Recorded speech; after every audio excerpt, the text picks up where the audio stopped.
오바다서 1장 19절 합독하시겠습니다.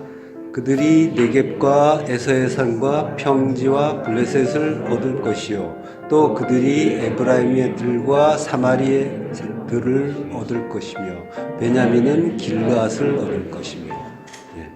모노 중심 성경 강의 오바다서 16번째 네겝이라는 제목으로 말씀을 나누겠습니다. 그들이 네겝과 에서의 산과 평지와 블레셋을 얻을 것이요 라고 하죠. 네겝이라는 말이 오늘 주제인데요. 네겝이라고 하죠. 네겝, 남방, 남쪽 이런 뜻입니다. 이게 이제 마른 땅이라는 그런 이제 의미가 있어요. 문자적으로. 그리고 이제 성경에서는 네겝이라고 직접적으로 이제 음을 그대로 쓰는 경우도 있고 남쪽, 남방 이렇게 이제 쓰는 경우도 있습니다. 오늘 본문에서는 하 네겝이라고 해요. 그래서 그 네겝가 되겠죠. 또는 그 남방이 되겠죠. 자, 근데 요 구절 그들이 네겝과 에서의 산과 평지와 블레셋을 얻을 것이요. 오늘은 요 구절만 할 건데요. 여기에서도 다는 못하고 반만, 요 구절에서도 아마 반만 나가게 될 겁니다. 근데 이제 이 구절의 해석이 그 앞 구절, 첫 번째 구절 그들이 네겝과 에서의 산과 평지와 블레셋을 얻을 것이요라고 하는 그 구절의 해석이 우리 성경 개역개정은 좀 잘못된 것 같아요. 요게 이제 야라시 얻을 것이요라는 말이 먼저 나오고요. 그리고 하 네겝가 나와요. 그 네겝이죠. 그리고 에트 하르 에사우 이렇게 이제 나간단 말이에요. 에트는 이제 대격 표시라고 해요. 전치사예요. 그 이하가 하르 에사우니까 에서의 산을 그런 의미가 되잖아요. 그리고 앞에 네겝은 하 네겝이란 말이에요. 그러면 이제 네겝과 에서의 산은 전혀 같은 동격이 아니죠. 근데 이제 우리 성경에서는 네겝과 에서의 산과 이런 식으로 번역을 해놨단 말이에요. 그러니까 제대로 된 번역이라면 그 네겝가 에서의 산을 야라시 얻을 것이요. 이렇게 해야 되는 거예요. 뒤에도 이제 마찬가지가 될 거예요. 거기는 이제 나중에 또 보기로 하고요. 자, 에트 하르 에사우. 에사우가 이제 에서죠. 그리고 하르가 산이잖아요. 그래서 에서의 산이에요. 그리고 그 산을 야라시 갖는데요. 차지한대요. 얻는다고 하는데 야라시는 붙잡다, 상속하다, 점유하다 이제 이런 뜻이에요. 갖게 된다는 거죠. 원래 갖게 되는, 원래 주려고 했던 것, 그걸 이제 받는다라고 하는 거죠. 자, 그러니까 어쨌든 네겝과 에서의 산은 같은 품사로 병렬될 수가 없는 그런 거고요. 그래서 이제 개역 성경을 보면은 좀 더 원문에 가까워요. 개역 성경은 남방 사람은 에서의 산을 얻을 것이며 평지 사람은 블레셋을 얻을 것이요. 이렇게 되어 있잖아요. 이게 더 원문에 가까운 거죠. 네겝을 어떻게 해석하느냐, 그거는 이제 둘째 문제로 치더라도. 자, 그러니까 평지 사람은 블레셋을 얻을 것이요도 역시 마찬가지예요. 평지가 하 셰페라라고 해요. 셰페라인데 정관사가 있어요. 하 네겝과 이제 같은 거죠. 그리고 에트 펠리시티 블레셋을 이렇게 돼 있는 거예요. 이제 공통적으로 이제 야라시를 같이 쓰는 거죠. 얻을 것이요. 이렇게 되는 거죠. 그러니까 개역 성경이 더 원문에 가깝다고 볼 수가 있고요. 영어 성경을 제가 좀 소개를 해놨죠. 거기도 이제 우리 개역 성경처럼 해놨어요. 개역 개정은 좀 분명하게 잘못된 것 같아요. 여러 개를 소개해놨는데 네겝으로부터 온 사람들 NIV는 그렇게 돼 있고, 그리고 KJV도 역시 They of the South라고 돼 있잖아요. 그러니까 남방의 그들 이렇게 되는 거죠. 다 마찬가지예요. 자, 그러니까 오늘 구절이 개역 성경이 더 가까우니까 그걸 기준으로 해서 이제 보게 될 거고요.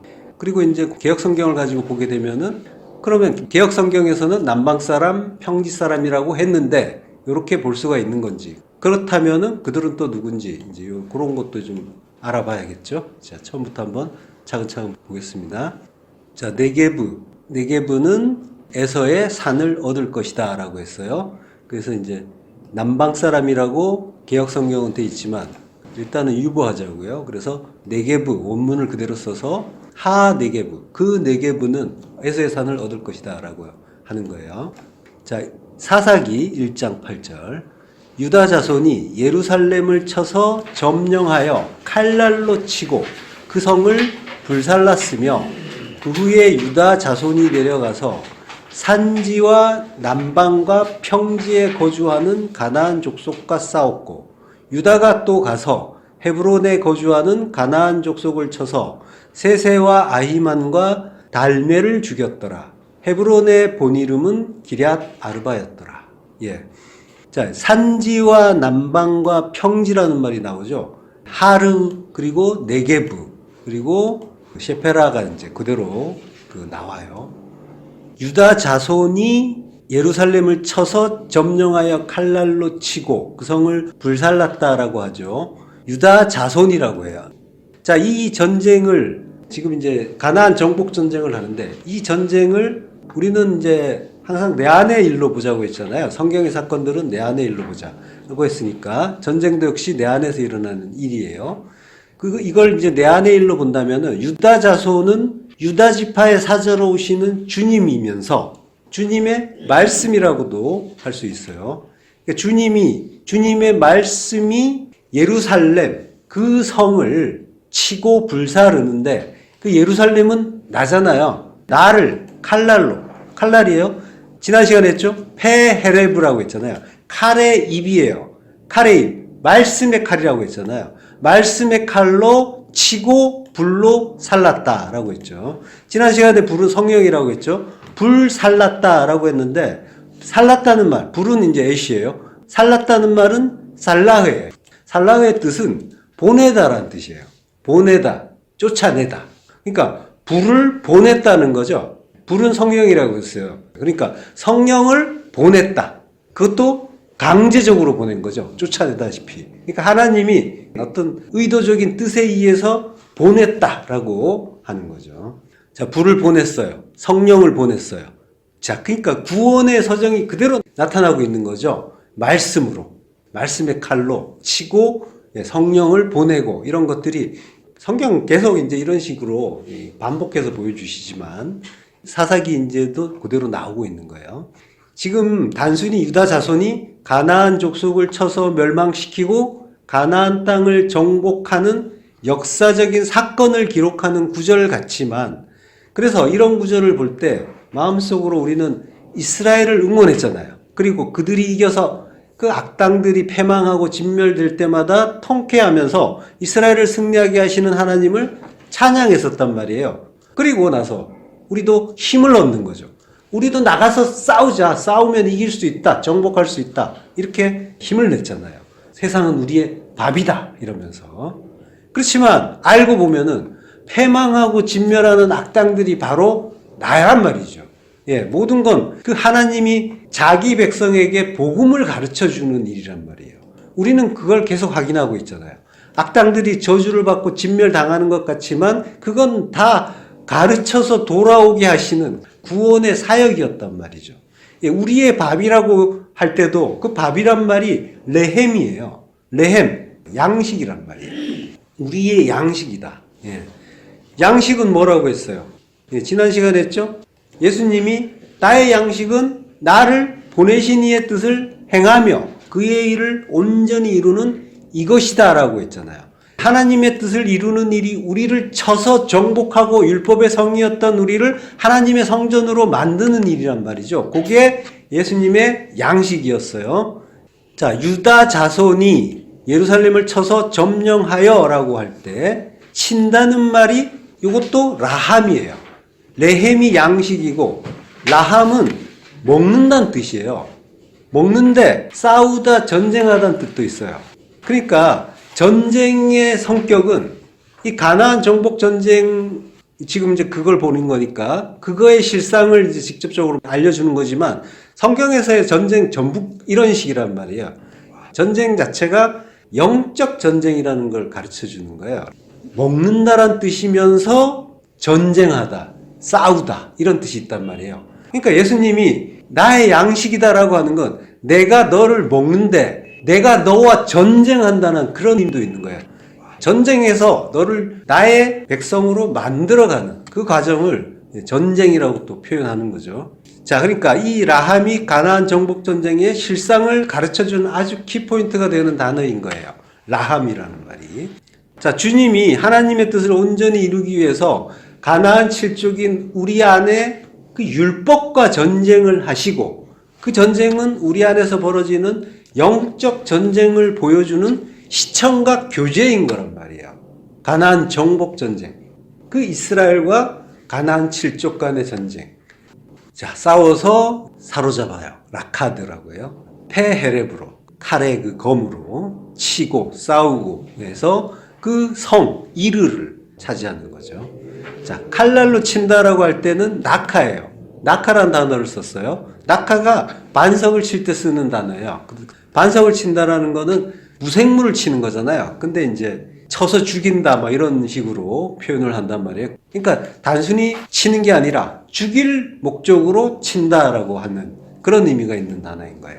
그래서 출애굽기에 보면은 이제 내가 호렙산의 반석에 서는데 너는 그 반석을 치라라고 하잖아요. 그러면 거기서 물이 나오고 백성이 마신다라고 하는 거죠.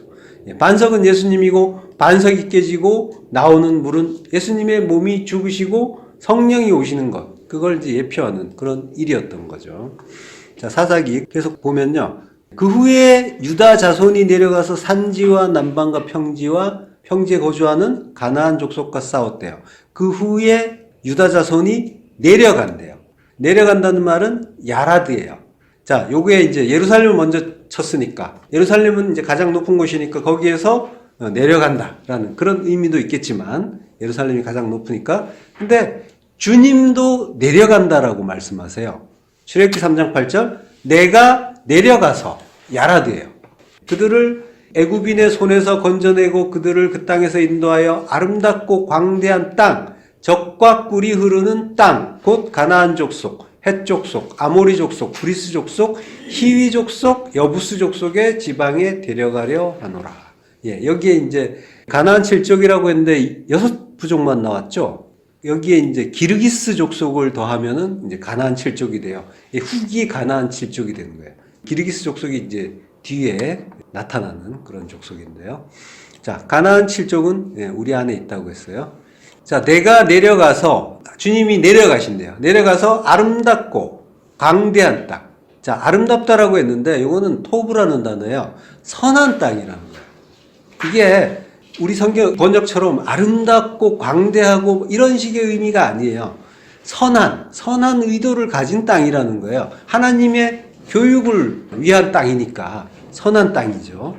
그리고 라하브, 넓은, 광대한. 요거는 넓은, 광대한이란 뜻이지만 하나님의 그 계명의 그 넓음과 더불어서 인간의 교만을 함께 뜻하는 그런 단어예요. 그래서 이제 시편 101편 5절에 보면은 자기의 이웃을 은근히 헐뜯는 자는 내가 멸할 것이요 눈이 높고 마음이 교만한 자를 내가 용납하지 아니하리로다 라고 하는데, 이 교만한이라는 뜻으로 쓰인 단어가 라하브예요. 그리고 이제 젖과 꿀이 흐르는 땅이라고 하죠. 이 젖과 꿀이 흐른다고 하니까 굉장히 이제 살기 좋은 땅으로 볼 수도 있지만, 젖이라는 거는 뭐예요? 단단한 식물이 아니죠. 젖이나 먹는 어린아이의 양식이란 말이에요. 율법을 이야기하는 거예요. 어린아이 때 먹는 거. 그리고 꿀은 데바시예요. 테레 요한이 약대 털옷을 입고 메뚜기와 석청을 먹죠. 꿀은 섞인 것이에요. 율법의 양식이란 말이에요. 레위기 2장 11절, 너희가 여호와께 드리는 모든 소제물에는 누룩을 넣지 말지니 너희가 누룩이나 꿀을 여호와께 화제로 드려 사르지 못할지니라. 꿀이 누룩과 동일시되고 있죠. 그거 드리지 말라라고 하는 거예요. 자, 그런 곳이란 말이에요. 율법의 땅이에요. 거기에 가나안 7족들, 그 약속의 땅이라고 하는데 그 엉터리 언약을 붙잡고 사는 인본주의의 언약, 자기의 그 뜻대로 이 땅에서 평화를 누리고 자기가 살기 좋은 천국으로 만들고 싶어서 노력하는, 애쓰는 자들의 땅. 우리 안을 이야기하는 거예요, 지금. 내가 지금 원래 그런 자였잖아요. 원래 그랬는데 지금은 아니잖아요. 그죠? 더 이상 아니잖아요. 어쨌든 그 양상, 우리 안의 양상을 가르쳐 주는 곳이에요. 약속의 땅이 되어야 할 곳이 여전히 이 세상의 가치, 나의 가치, 내가 좋다고 생각하는, 나의 소견에 옳은 대로 자꾸 바라보고 행하고 하는 그거. 자, 그 출애굽기에서 이제 불타는 떨기나무에 현현하신 여호와의 그 말씀 보면은 내가 내려간다고 하는 거예요. 근데 이제 굉장히 뭐 이렇게 문장이 길게 돼 있는데 여기에서 출애굽기 3장 8절에서 거기에서 동사는 하나밖에 없어요. 내려간다. 야라드예요. 내가 그들을 건지고 인도하기 위하여 내가 내려간다. 이렇게 돼 있는 거예요. 내가 내려간다. 예, 중요한 말이 앞에 나오죠. 내려간다라고 하는 거예요. 그게 전부 레전치사가 있어요, 앞에. 그래서 인도하기 위하여, 건져내기 위하여라고 이제 하는 거예요. 근데 여기에 이제 인도한다고 번역된 말은 알라라고요. 히필형이에요. 그래서 올라가게 하려고, 우리를 올려 보내려고 내가 내려간다라고 하는 거야. 주님이 너희를 올려 보내려고 내가 내려간다. 요게 십자가죠. 올려 보내주기 위해서 내려오시는 거예요. 자, 그렇게 내려온 자를, 내려온다가 야라드죠. 그렇게 내려온 자를 야르덴이라고 합니다. 우리말로는 요단이라고 하죠. 에덴 가운데에서 네 강이 발원해서 온 세상으로 나아가죠. 요한계시록에서는 어린 양의 보좌로부터 생명수의 강이 흐른다고 하죠. 이게 물론 이제 에스겔서에서도 잘 나와 있죠. 온 세상으로 나가면서 모든 생물을 소송케 하는 강물. 자, 그러니까 주님이 생명의 물로 나가시는데 내려오신 분이 강으로 온 세상으로 나아가신단 말이에요. 그러니까 에덴에서 네 강으로 나가는 그 강이 예수 그리스도의 모형이란 말이에요. 말씀으로 나가시는 거예요. 온 세상에. 넷을 이루기 위해서. 넷의 성전을 이루기 위해서. 그 에덴은 나란 말이에요. 성전을, 하나님 나라를 가리키는 소품이잖아요. 하나님 나라는 나고 내 안에 예수 그리스도의 그 말씀이 나를 완전히 장악하기 위해서 하를 이루기 위해서 넷의 성전을 이루기 위해서 뻗어나간단 말이에요. 자, 그렇게 나가는데 그 강을 눈으로 보여준 게 요단강이란 말이에요. 그러면서 그걸 야르덴이다라고 한 거예요. 요게 내려오신 분이야. 물이란 말이에요. 물의 그 강. 그 생물을 소송케 하는 진리의 말씀을 온 세상에 넘치게 주시려고 위에서 아래로 내려오신 분. 야르덴. 예, 온 세상은 나를 이야기한단 말이에요. 예, 우리는 항상 나는 됐으니까 내가 들은 이 복음, 이 진리를 세상에 적어도 내 이웃의 다른 사람에게 전해야지 이런 생각들을 하고 각오를 다지는데 성경에서 말씀하시는 온 세상은 항상 다른 누구가 아니라 바로 나를 가리키는 거예요. 하나님 항상 나에게 말씀하시는 거란 말이에요. 각자에게. 다른 사람을 생각하지 마세요. 왜냐하면 성경에는 하나님과 나만 있단 말이에요. 그래서 문제는 항상 나예요. 나만 문제인 거예요. 난 걱정할 때가 아닌 거예요. 내가 제일 문제예요. 누구보다 낫다고 될 일이 아니란 말이에요. 하나님은 항상 네가 천국이 됐느냐, 아버지의 뜻을 하는 아들이 됐느냐, 요거 보신단 말이에요. 그러면 뭐 전도 선교는 어떻게 하느냐, 하지 말란 얘기냐, 이런 질문을 하는 분은 없겠죠. 성경의 전도, 선교 이야기도 전부 1차적으로 나를 향하신 말씀인 거예요. 그 후에 하나님이 복음의 통로로 쓰시면 당연히 그것도 최선을 다하게 되어 있는 거예요. 우리가 하는 게 아니라 하게 되는 거란 말이에요. 나를 죽여서 살리시는 하나님의 뜻을 따라서 가면 되는 거예요. 자, 야르덴이에요. 너희를 하늘로 올려보내기 위해서 내가 위에서 아래로 내려간다. 그래서 내려오시는 분이에요. 근데 하늘로 올려지기 위해서 하게 될 일이 있어요. 그게 올라간다는 거예요. 이걸 알라라고 해요. 근데 올라가면은 번제물이에요. 번제. 희생제사란 말이에요. 불태우는 제사면서 번제물이에요. 그리고 오르막길 계단 이런 뜻도 있어요. 그러니까 하늘로 올려지기 위해서 하게 될 일은 바로 번제란 말이에요. 십자가 죽음을 죽는 일이 있어야 되는 거란 말이에요. 그러니까 십자가 죽음을 죽어야 하늘로 간다라고 하는 그런 조건의 말씀이 아니라 십자가 자체가 하늘로 올라가는 오르막길이고 계단이다라고 하는 거예요. 십자가의 필연성을 깨달으면 그래서 자기 부인의 십자가 죽음을 당연한 것, 감사한 것 이것으로 이해하게 되면은 그는 십자가에서 죽고 부활한 자인 거예요. 그게 당연하게 느껴진단 말이에요. 예, 주님이 가나안의 여러 족속의 지방으로 데려가겠다라고 지금 이제 말씀하시죠? 지방이라는 말이 뭐냐면 마콤이라고요. 이게 이제 자리란 뜻이에요. 장소, 자리, 곳, 어떠한 곳 이런 말로 많이 나와요, 성경에. 마콤은 쿰에다가 맴이 붙은 거예요, 앞에. 그러니까 쿰은 서다는 거예요. 일어서다. 일어서는 것이에요. 지방에 데려간다는 거는 뭐냐면 십자가로 데려간다는 거예요. 십자가란 말이에요. 항상 십자가를 말씀하시는 거예요. 십자가로 올라가게 하기 위해서 내가 그들을 건지고 하기 위해서 내가 내려간다 라고 하는 거예요. 유다 자손이 싸운 곳은 산지와 남방과 평지라고 해요. 하하르 그 산지와 하네게브 그 남방과 하셰페라 그 평지예요. 거기에 사는 가나안을 싸우고 정복했어요. 그런데 아직까지는 이제 네겝의 의미가 분명하게 와닿지 않죠. 사사기 1장 10절 아까 나온 사사기에 이어가는 거예요. 합독하시겠습니다. 유다가 또 가서 헤브론에 거주하는 가나안 족속을 쳐서 세세와 아이만과 달메를 죽였더라. 헤브론의 본 이름은 기럇 아르바였더라. 거기서 나아가서 드빌의 주민들을 쳤으니 드빌의 본 이름은 기럇 세벨이라.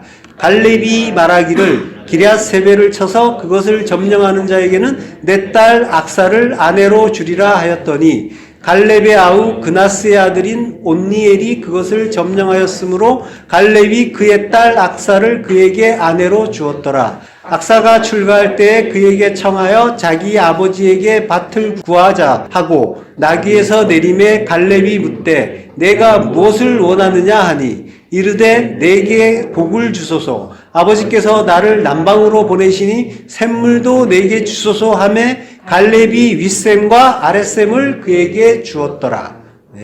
자, 유다가 가서 헤브론에 거주하는 가나안 족속을 쳐요. 치는데 세세와 아이만과 달메가 죽어요. 세세와 아이만과 달메는 아낙의 아들들이죠. 그리고 이 아들들은 예수 그리스도의 의미를 담고 있다고 했어요. 세세는 셰샤이, 고귀한, 흰이란 뜻이에요. 고귀하고 흰분. 요한계시록 1장 14절에 나오죠. 그의 머리와 털의 희기가 흰 양털 같고 눈 같으며 그의 눈은 불꽃 같고 라고 해요. 예수 그리스도시란 말이에요. 그리고 아히만은 아흐가 형제잖아요. 그러니까 아히는 나의 형제예요. 나의 형제인 만은 만나예요. 나의 형제 만나. 그러니까 나의 형제 생명의 양식이란 말이에요. 하늘로부터 내려와 이스라엘을 살리는 그 양식의 형제라는 거예요. 그게 아히만이에요. 그리고 달메는 탈마예요. 탈마에는 테렘에서 왔어요. 테렘은 박고랑이에요. 박고랑은 탈람, 부수다, 해치다, 해치면서 들어가다라는 그 어근에서 유래한 거예요. 그러니까 박고랑을 만들 때 흙더미를 부수고 가르면서 만들잖아요. 그러니까 그때 깨지는 거예요. 깨지고 부서지는 거. 그러니까 희고 거룩한 어떤 분, 만나로 생명의 양식으로 주어지는 나의 형제이신 그분이 부서지는데 그곳이 기럇 아르바예요. 넷의 성읍이란 말이에요. 넷의 성읍이란 건 성전을 이야기하는 거예요. 십자가의 죽으심으로 하나님과 화목하게 만들어주시는 예수님의 모형이란 말이에요. 자, 그리고 헤브론의 본 이름은 기럇 아르바다라고 하죠. 헤브론은 하바르에서 온 말이에요. 연합 동맹이란 뜻이에요. 그러니까 기럇 아르바는 하나로 연합되는 넷의 성전이라는 그런 의미가 있는 거예요. 그러니까 우리 안에 에스카토스 코드란테스, 마지막 네 번째 사랑으로 완성되는 그 성전, 하나님의 나라, 우리 안에 그 성전이 완성되기 위해서 예수 그리스도의 십자가 죽음이 있어야 되잖아요. 예수님께서 십자가에서 죽으시고 우리 안에 그리스도로 오셔서 우리와 하나로 연합해 주심으로써 성전이 완성된다라고 하는 겁니다.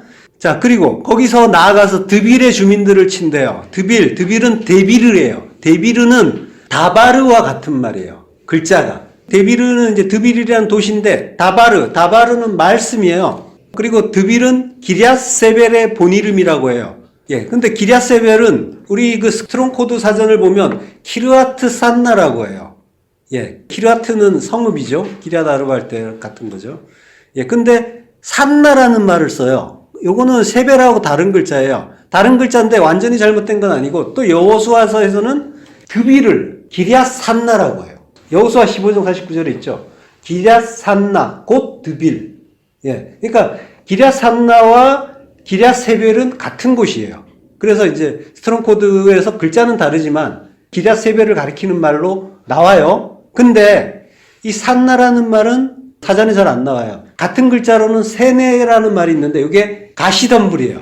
주님이 나타나신, 불타는 가시떨기 나무에 나타나신 그 세네라는 글자가 있고 정확하게 어떤 건지는 산나라는 말은 몰라요. 근데 세벨이라는 말은 뭐냐면 세페르라는 말이에요. 기럇 세벨에서 세페르란 말인데 세페르는 두루마리, 성경을 말하는 거예요. 예. 자, 그러니까 성읍 이름이 드빌, 말씀인데 원래 이름이 뭐예요? 성경이래요. 예. 그 성경이라고 하는 성읍이에요. 그곳의 주민, 그 성읍에 거하는 자를 친다고 해요.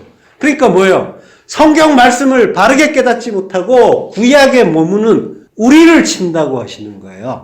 드빌의 주민들을 쳤다라고 하는데 여기서는 또 친 게 아니에요. 친단 말은 없어요. 드빌의 주민에게 나아갔다. 얄라크.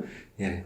그리고 12절에 보면요. 갈렙이 말하기를 기럇 세벨을 쳐서 그것을 점령하는 자에게는 내 딸 악사를 아내로 주리라 하였더니 자, 기럇 세벨을 친대요. 낙하예요. 기럇 세벨은 도시예요. 도시를 죽일 목적으로 쳐요. 쳐서 죽여서 사람이 아니라 성읍이란 말이에요. 그걸 쳐서 죽여서 우리 이야기하는 거란 말이에요. 사람 죽이는 게 목적이 아니라 우리 가르치는 게 목적이에요. 예. 그걸 쳐서 점령한대요. 점령한다는 말은 낙하대요. 사로잡는다는 거예요. 사로잡아 취해라. 성읍을 마치 사람처럼 표현하고 있고 죽이고 사로잡는다라고 하는데 말이 앞뒤가 안 맞아요. 죽인 다음에 어떻게 사로잡아요? 그러니까 자기 부인의 죽음을 죽이라고 하는 거예요. 목숨을 뺏는 죽음이 아니라는 말이에요. 자기 부인의 죽음. 그걸 죽이고 그걸 취해라. 사로잡아라. 라고 하는 거예요. 그를 장악하라라고 하시는 거죠. 그렇게 차지하는 자에게 딸을 준다. 신부 준다라고 하는 거예요. 하나님이 예수 그리스도에게 말씀하시는 거란 말이에요. 자기 백성을 쳐서 사로잡으면 신부로 준다라고 하는 복음이란 말이에요. 그걸 말씀하시는 거예요.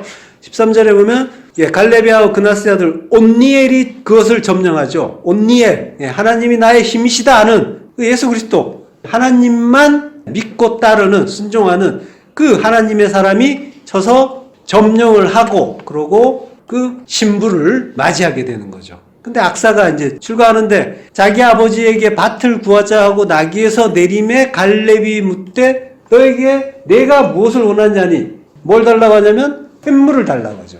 샘물을 달라고 하는데 갈렙이 윗샘과 아랫샘을 주는 거죠. 자, 아버지께서 나를 남방으로 보내시니 남방, 네게부예요. 물 없는 곳으로 보내시니 샘물도 내게 주소서라고 하는 거죠. 그러니까 아버지께서 윗샘과 아랫샘을 주는 거예요. 그러니까 물 없는 곳에 보내시니까 물을 주세요라고 했죠. 했더니까 아버지가 뭘 주냐면 위의 물과 아랫물을 주는 거예요. 예, 태초에 궁창을 경계로 위의 물과 아랫물을 하나님이 만드시죠. 위의 물을 뭐라고요? 하늘이라고 하잖아요. 샤마임. 거기에 물이 있다. 진리의 물이 있고 예, 아래의 물, 얌이 되잖아요. 바다가 되잖아요. 자, 그러니까 여호와만이 나의 힘이다 하는 온니엘이 그 전쟁에 들어가서 그 예수 그리스도의 모형으로 우리를 장악하고 그리고 신부를 차지하는 거죠. 자, 그리고 이제 악사가 밭을 구해요. 이게 이제 그 이스라엘 풍습이에요. 모하르라고 하는 지창금 제도죠. 예, 그래서 예, 시집을 가면은 딸에게 주는 결혼 선물이 있는 거죠. 자, 그걸 남방, 네게부의 땅을 받았어요. 네게부는 물이 없는 곳, 별로 쓸모없는 땅인 거죠. 우리 이야기하는 거예요. 자, 온니엘로 모형되고 있는 예수에게 별 쓸모없는 교회라는 신부가 시집을 가는 거예요. 그 땅이 우리의 내용이란 말이에요. 그게 약속의 땅으로 주어지는 거예요. 그래서 그 팔레스타인이라는 땅이 약속의 땅이 되는 거예요. 그 광야 같은 땅이. 예. 자, 그 땅을 받아서 떠나려고 하는데, 네겝으로 가는데, 그때 샘을 달라고 하는 거죠. 물을 달라고 하는 거죠. 세상에 보이는 것들이 아니라 생명을 주는 유일한 그 물이 필요하다고 하는 거죠. 그러니까 네겝이라고 하는 땅은 물이 없는 곳인데 그 땅을 살릴 수 있는 건 물이라고 하는 거예요. 그 물, 생수의 근원, 그 물을 구하는 거란 말이에요. 창세기 24장 62절, 그 그때 이삭이 브엘라 헤로이에서 왔으니 그가 네게브 지역에 거주하였습니다. 브엘라 헤로이, 셈이죠. 하갈이 사라를 피해서 도망가다가 여호와의 사자를 만난 다음에 목이 마를 때 주신 물이잖아요. 브엘이 우물이라고 하죠. 살아있는 성견자의 우물이란 뜻이에요. 자, 그가 이삭이 네게브 지역에 거주했대요. 브엘라 헤로이에서 왔어요. 물이 있는 곳이에요. 물이 있는 곳에서 어디로 왔냐면 물이 없는 곳으로 왔죠. 거기에 와서 살고 있어요. 주님이 물 있는 곳에서 물 없는 광야로 내려오신 그런 형국이란 말이에요. 자, 그리고 63절 이삭이 저물 때 들에 나가 묵상하다가 눈을 들어 봄에 낙타들이 오는지라. 이삭이 저물 때 들에 나가 묵상을 하다가 라고 했는데 요건 번역이 조금 이상해요. 요게 야차 이츠하크라고 해요. 이삭이 나왔다가 먼저 나와요. 그리고 전치사구가 두 개가 이제 연속해서 나와요. 그러니까 레 스와흐 사대라는 말이고 레 파네 에레브라는 말인데 사대가 밭, 들 이런 뜻이죠. 그리고 에레브가 저녁이란 뜻이죠. 자, 그런 단어가 포함되어 있는 레 전치사구가 두 개가 연결되는 거예요. 예, 야차는 나가다, 나오다, 떠나다 이런 뜻이에요. 창세기 2장 10절에서 강이 에덴에서 흘러나와 동산을 적시고 거기서부터 갈라져 내 근원이 되었으니 라고 하죠. 이게 나오는 거예요. 흘러나와. 예. 자, 부엘라 헤로이, 그 물, 말씀이 샘솟는 곳에서 네게브 물 없는 광야로 오시고 거기에서 하늘은 샤마임이라고 했잖아요. 물이 있는 곳이라고 했죠. 거기에 물이 있다라는 곳이에요. 그러니까 진리가 있는 곳이 하늘이에요. 그래서 이제 진리를 아는 성도를 하늘이라고 해요. 그러니까 그 하늘이라는 거는 결국 뭐냐면 물이 있는 자예요. 그리고 그 물은 마르지 않는 물이에요. 그걸 이제 예수님이 우리에게 가르쳐 주셨잖아요. 목마른 자는 나에게 오라라고 했잖아요. 그러니까 그 물을 가지게 되면 그 물은 말씀이에요. 진리를 이야기하는 거예요. 그러니까 그 물을 가지게 되면은 부자 청년처럼 고민하지 않아도 되는 거죠. 나누어 줄 걸. 예수님이 요한복음 7장 37절에 보면 명절 끝날 곧 큰 날에 예수께서 서서 외쳐 이르시되 누구든지 목마르거든 내게로 와서 마시라. 나를 믿는 자는 성경의 이름과 같이 그 배에서 생수의 강이 흘러나오리라 하시니. 예, 배가 성전이란 말이에요. 성전에서 생수의 강이 흘러나오잖아요. 에덴의 그 가운데에서 내 강이 흘러나오고 에스겔서에서도 마찬가지. 생수의 강이 흘러나오는데 이게 뭘 말한다고 해요? 요한복음 7장 39절 전반부에 보면 그를 믿는 자들이 받을 성령을 가리켜 말씀하신 것이라 라고 했죠. 성령을 이야기하는 거예요. 근데 성령, 푸뉴마는 진리의 영이라고 했잖아요. 그래서 성령은 말씀, 진리로 치환해서 일자라고 했죠. 그래서 성령이라고 하면 거룩하고 깨끗한 말씀으로 이해하시면 되는 거예요. 우리가 감지할 방법은 그것밖에 없으니까 하나님의 뜻을 깨닫는 거죠. 바르게 깨달을 수 있는 거죠. 하나님의 사정을 알게 되는 거. 요게 진리를 알게 되는 거죠. 자, 그를 믿는 자라는 말이 나오는데 그를 믿는 자라고 할 때는 믿는 자가 주체가 되잖아요. 그러면은 조금 안 맞죠. 이게 그를 믿는 자라는 말은 뭐냐면 에이스 아우토스예요. 에이스는 뭐예요? 인투라고 했죠. 인투 영어에. 뭐뭐 안으로, 뭐뭐 안에. 예. 그러니까 그 안에서 믿는 자. 38절에 나를 믿는 자도 마찬가지예요. 에이스 M에 예수 안, 성령 안에서 믿는 자라고 하는 거예요. 그러면 예수 안에서 믿는 자, 성령 안에서 믿는다는 건 뭐예요? 어떻게 하는 게 그 안에서 믿는 거예요. 자, 그 안에서 믿는 자라는 건 그와 하나 된 거라는 거예요. 자, 원래 우리에게는 믿음이 없어요.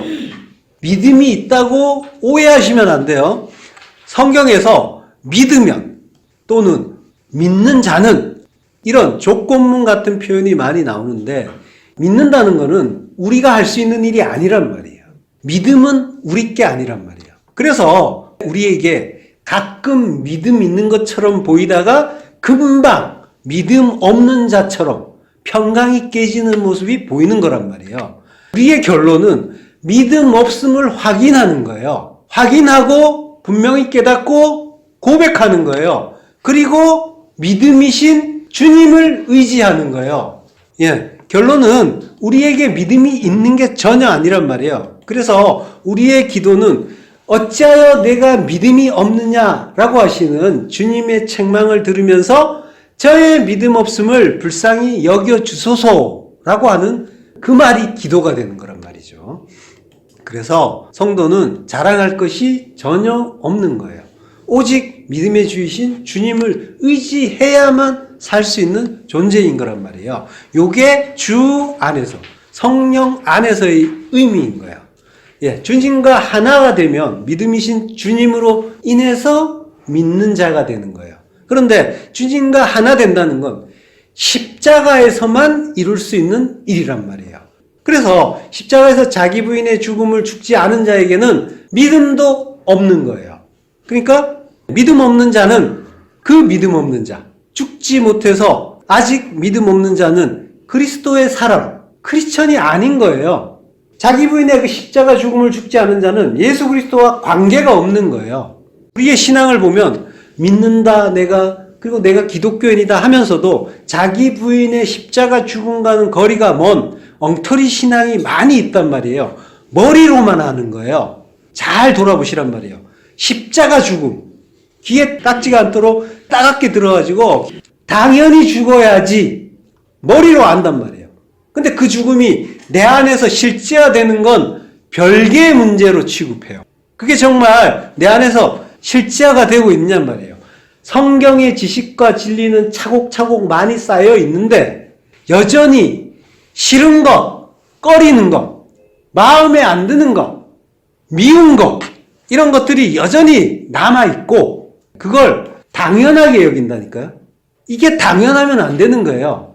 진리는 이쪽에다 놔두고 그리고 내 율법은 이쪽에 놔두고 따로따로 잘 정리를 해놓고 주님은 주님이라시고 나는 내 방식대로 살겠다. 이거는 안 되는 거란 말이에요. 이걸 바라보는 십자가라고 하는 거예요. 내가 죽는 십자가가 아니란 말이에요. 주님과 함께 십자가에서 죽는다는 건 피 흘리는 그 아픔이 동반하는 거예요. 얼마나 아프셨어요? 눈물 짓고 바라만 보는 거 그런 십자가는 아니라니까요. 에이스란 말이에요. 주 안에서 믿는 거예요.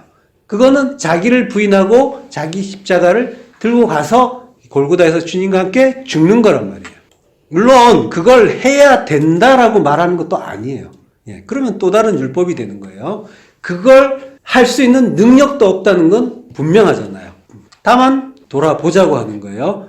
일상 속에 한 걸음 한 걸음 속에서 말씀이 역사해서 내가 그 죽음 속으로 들어가고 있는지 확인하시라라고 하는 거예요. 자, 주 안에서 믿는 자에게 성령의 생수가 흘러 넘친다라고 하죠. 명절 끝날, 곧 큰 날이에요. 명절은 이스라엘 3대 명절 중에 하나, 초막절이란 말이에요. 초막절의 큰 날을 지금 말하는 거예요. 큰 날이란 건 마지막 날을 말하는 거예요. 예. 첫날과 마지막 날, 이런 게 이제 큰 날이라고요. 그런 날은 이제 안식일처럼 모든 걸 다 중단하고 성전에 모여서 이제 예배를 드렸단 말이죠. 그 마지막 날에는 성전 제단에 물을 붓는 그런 행사가 있어요. 일종의 기우제였어요. 제사장들이 실로암 못에서 물을 가져다가 제단에 부었죠. 그때 절기를 지키기 위해서 이제 유대인들이 모여서 호산나를 외쳤단 말이에요. 그러면서 이제 물붓기 행사에 참여했던 거예요. 호산나, 호산나 하면서 우리를 구원하세요, 구원하세요 하면서. 그렇게 초막절이 끝나고 나면은 농사철이 시작되는 거죠. 자, 그러니까 명절 끝날은 그 초막절 절기가 끝나는 때고, 그 마지막 날이고, 그리고 절기를 지키는 그 의무감, 거기에서 이제 해방되는 거죠. 완전히 다 끝났다 하는 그런 해방감을 느낄 수 있는 거고, 이제는 기우제도 지냈으니까, 이제 비도 오고, 이제 농사도 잘 되겠지라고 하는 그런 안도감까지 교차하는 순간에 예수님이 누구든지 목마르면 내게로 오라라고 지금 외치시는 거란 말이에요. 그러니까 이제 형식적이고 인본주의적인 그런 신앙의 그 안주에 대해서 이제 경종을 울리시는 거죠. 그 물 있느냐라고 물어보시는 거란 말이에요. 우리에게 하시는 말씀이에요. 진리의 그 말씀, 그 생명의 물이 우리 안에 넘치도록 흐르냐라고 하는 거예요. 우리에게 하시는 말씀이란 말이에요. 나만 있다니까요. 하나님과 나. 예. 와디 아시죠? 와디. 이제 물이 우기에만, 물이 흐르는, 비가 오는 우기에만 물이 잠깐 흐르다가 말라버리는 강. 와디예요. 이스라엘 강은 대부분 와디란 말이에요. 우기에 잠시 물이 흐르는 것 같아가 금방 말라버린단 말이죠. 자, 우리의 신앙과 비슷하죠. 은혜의 비를 받을 때는 잠시 충만한 것 같아가 금방 말라버린단 말이에요. 물기 없는 땅, 네게브란 말이죠. 예. 마르지 않고 흘러야, 그걸 당연하게 생각하셔야 되는 거예요. 마르지 않는 걸 당연하게 생각하셔야 되는 거예요. 가끔씩 끊어지고 어쩔 수 없지, 사람이라면 어쩔 수 없지 라고 하는데 그건 당연한 게 아니에요. 그거는 하나님과 관계없는 자들에게 당연한 거고, 하나님 백성에게는 마르지 않고 흐르는 게 당연해야 되는 거예요. 강인 듯 강 아닌 것 같은 그 와디의 문제는 생수의 근원이 없다는 거예요. 성령이 없다는 거죠. 성령. 예. 자, 이삭이 벨라헤로이, 물이 있는 곳에서 물 없는 네게브로 왔단 말이에요. 하늘에서 그 샤마임, 물이 있는 곳, 마임이잖아요. 샴과 마임, 물 있는 곳, 거기에서 광야로 내려오셔서 마귀의 시험을 받죠. 주님이 마귀가 하나님의 말씀을 살짝 변개했잖아요. 마귀의 시험은 하나님의 말씀을 가지고 시험한 거죠. 하나님의 말씀을 변개하는, 사람의 생각을 섞는, 그걸 시험이라고 하는 거예요. 그러니까 마귀의 시험이라는 건 섞인 말씀, 율법의 시험인 거예요. 그걸 우리가 받는 거예요. 예수님이 그 40일 금식의 그 시험은 우리와 똑같은 40년 광야의 시험을 축약해서 보여주시는 거란 말이에요. 자, 레 수아흐 베 사데, 사데에서 묵상하기 위하여라고 하고요. 먼저 묵상한다라고 하는데 수아흐, 사데는 들, 밭, 땅, 토지 이런 말이죠. 그러니까 이삭이 사데에서 묵상을 한다고 해요. 무슨 묵상을 해요? 수아가 성경에 한 번만 나오니까 어떤 성격의 묵상을 했는지 짐작하기는 어려워요. 수아의 명사가 시아흐예요. 시아는 명상, 묵상, 불평, 근심이에요. 이 단어가 이제 쓰인 용례를 보면요. 시편 104편 34절. 나의 기도를 기쁘게 여기시기를 바라나니 나는 여호와로 말미암아 기뻐하리로다. 예, 기도예요. 기도를 시아흐라고 해요. 그리고 시편 55편 2절. 내게 굽히사 응답하소서 내가 근심으로 편하지 못하여 탄식하오니 라고 해요. 근심이라는 말이 나와요. 그러니까 수아흐는 뭔가 근심하고 그러면서 기도하고 그러면서 고민하는 그런 의미가 있는 거예요. 그리고 사대는 광야, 미드바르의 축약이라고 했죠. 사대는 이제 밭이라는 의미인데 자기 백성을 가르치는 곳이잖아요. 창세기 2장 5절. 여호와 하나님이 땅에 비를 내리지 아니하셨고 땅을 갈 사람도 없으므로 들에는 초목이 아직 없었고 밭에는 채소가 나지 아니하였으며 라고 해요. 예, 그러니까 돌봄이 없어서 아무것도 나지 않는다고 하는 거죠. 거기가 사대예요. 자기 백성 돌보는 곳, 거기가 사대란 말이에요. 밭이란 말이에요. 이스라엘은 광야를 돌죠. 그 광야를 추격한 곳이 사대란 말이죠. 광야도 양육받는 곳이잖아요. 미드바르, 다바르가 있는 곳. 다바르, 말씀으로 양육받는 곳이잖아요. 요한계시록 12장 6절. 그 여자도 광야로 도망하매 거기서 1260일 동안 그를 양육하기 위하여 하나님께서 예비하신 곳이 있더라. 양육이란 말이에요. 양육하기 위해서 광야를 예비하셨단 말이죠. 1260일. 40년 광야예요. 예. 요한계시록 12장 14절. 그 여자가 큰 독수리의 두 날개를 받아 광야 자기 곳으로 날아가 거기서 그 뱀의 낯을 피하여 한 때와 두 때와 반 때를 양육받으매. 예. 한 때와 두 때와 반 때를 양육받으매. 42달 40년 광야를 양육받는 거죠. 예, 양육한다는 말은 트레포예요. 그래서 기르다, 먹이다, 양육하다예요. 기르는데, 양육하는데 먹여서 기르는 거예요. 말씀 먹여서 기른다고 하는 거예요. 뱀의 낯을 피한다는 말은 아포프로소폰, 예, 오피스예요. 오피스가 이제 뱀인데 낯이라는 말이 프로소폰이에요. 프로소폰은 파님이에요. 히브리어에. 예. 자, 그러니까 뱀은 율법을 의미하죠. 뱀의 입은 두 혀를 가지고 있죠. 두 말을 하는 뱀이란 말이에요. 그래서 노뱀으로 달리잖아요. 뱀의 파님, 율법의 파님을 피해서 하나님이 예비하신 곳, 그리고 자기 곳, 예비하신 곳이란 말이 나오고 자기 곳이라는 말이 나오죠. 광야 자기 곳으로 나라가 거기서 양육받는다라고 하죠. 예, 거기에서 예, 그 율법을 지우는 거예요. 율법이 뭔지를 깨달아서 진리로 탈바꿈하는 거죠. 예비하신 곳과 자기 곳이 있는데 다 같은 곳이에요. 이 곳이라는 말은 토포스라고 해요. 토포스가 히브리어의 마콤이에요. 마콤은 서는 것이란 말이에요. 서는 것. 서는 것은 아까 십자가라고 했죠. 예. 그러니까 하나님의 양육은 뭐예요? 우리를 잘 돌봐서 세상에서 두각을 나타내게 하고, 그래서 선한 영향력을 발휘해서 하나님의 그 능력을 널리 전파하는 그런 방식이 전혀 아니라 십자가에 달아서 죽여주시는 방식으로 하나님의 그 은혜, 십자가의 은혜를 가르쳐 주는 것이 하나님의 자기 백성 양육 방식이란 말이죠. 십자가가 하나님 나라의 창조에 올리면서 하나님 나라 운행에 올리란 말이죠. 그래서 천국 백성은 다른 걸 배우는 게 아니라 바로 십자가 배우는 거예요. 이 땅에 온 목적 자체가 십자가 배우고 가면 되는 거예요. 그거 배우기 위해서 온 거예요. 그래서 천국 백성은 복잡하지가 않아요.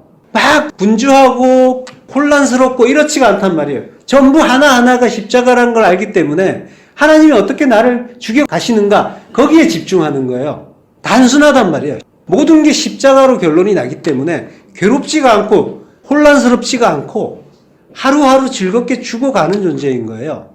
자, 주님이 광야에서 시험을 받으시죠. 예, 그 시험은 결국 십자가의 시험이란 말이에요. 주님이 십자가 지시기 전에 고민하는 모습을 보이셨죠? 누가복음 22장 44절 예수께서 힘쓰고 해서 더욱 간절히 기도하시니 땀이 땅에 떨어지는 핏방울같이 되더라. 예, 고민하는 모습이에요. 힘쓰고가 아고니아예요. 고민, 걱정이에요. 이삭이 지금 신부를 위해서 십자가 지시는 그 예수님의 모형을 보여주는 거예요. 예. 자, 두 번째 전치사구는 레파나 에레브라고 해요. 자, 요것도 에레브는 이제 저녁이죠. 파나라는 동사가 있고, 그리고 이제 레라는 전치사가 앞에 있어요.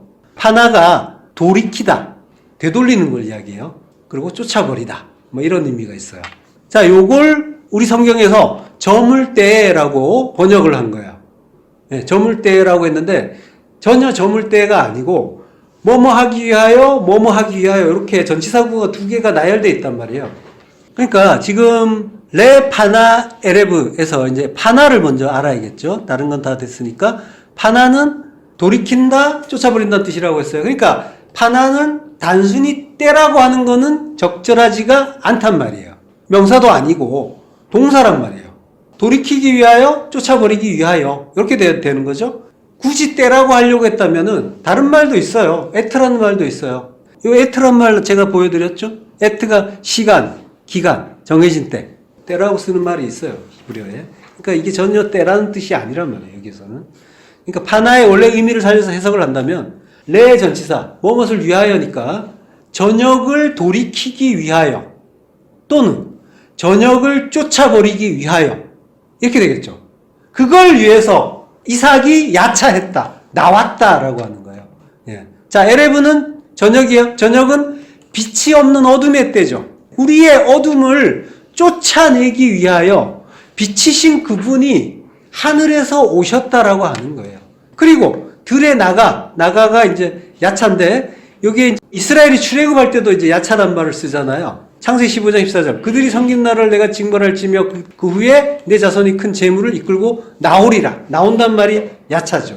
출애굽기 3장 12절에서도 애굽에서 인도하여 낸다라고 할 때도 야차예요. 자, 애굽은 세상인데 나예요. 나의 옛사람이에요. 율법의 세상에서 나를 이끌어내기 위해서 나오신 거란 말이에요. 자, 오셨어요. 그래서 눈을 들어서 보니까 낙타들이 온다라고 해요. 낙타, 가말이에요. 낙타는 율법을 뜻하죠. 세례 요한이 약대 털옷을 입고 있죠. 세례 요한, 구약의 마지막 선지자예요. 율법을 입은 선지자란 말이에요. 율법은 항상 하나가 아니라 여럿이죠. 그래서 수고하고 무거운 짐을 진 낙타들이 신부와 함께 온단 말이에요. 창세기 24장 64절 리브가가 눈을 들어 이삭을 바라보고 낙타에서 내려라고 해요.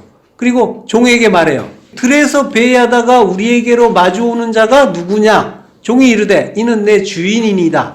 리브가가 노울을 가지고 자기 얼굴을 가리더라 라고 해요. 자, 리브가가 봤어요. 그리고 낙타에서 내린다는 말이 나팔이에요. 나팔은 떨어지다, 엎드러지다, 죽는다는 그런 의미가 있어요. 그런 단어예요. 출애굽기 32장 28절에 보면은 레위 자손이 모세의 말대로 행하며 이날의 백성 중에 3,000명가량이 죽임을 당하니라. 이게 나팔이에요. 예, 그러니까 리브가가 낙타에서 내렸죠. 낙타에서 죽었어요. 낙타는 율법이라고 했죠. 율법에서 죽은 거예요. 율법에서 죽으면 진리로 다시 살죠. 그리스도의 신부가 되는 거예요. 그래서 자, 들에서 배회하다가 라고 하는데 배회한다는 말은 없고 들은 이제 사대죠. 우리에게로 마주오는 자가 누구냐라고 하는데 카라예요. 마주온다란 말은 카라라는 말은 만나다, 영접하다, 그리고 대항하다, 싸우다라는 의미가 있어요. 대적하다. 자, 그러니까 들에서 사대는 광야라고 했어요. 광야에서 우리를 대적하는 게 누구예요? 주님이잖아요. 주님의 말씀이 가나안 7족인 우리와 영적 전쟁을 하시죠. 그래서 우리를 맞아주시는데 우리와 싸우시는 게 맞아주시는 거예요. 그가 내 주인입니다. 아돈. 나의 주인이니까 아도나이. 예, 하나님을 가리키는 말이 아도나이죠. 예, 이스라엘 사람들이 하나님을 가리킬 때 아도나이라고 한단 말이에요. 나의 주님이에요.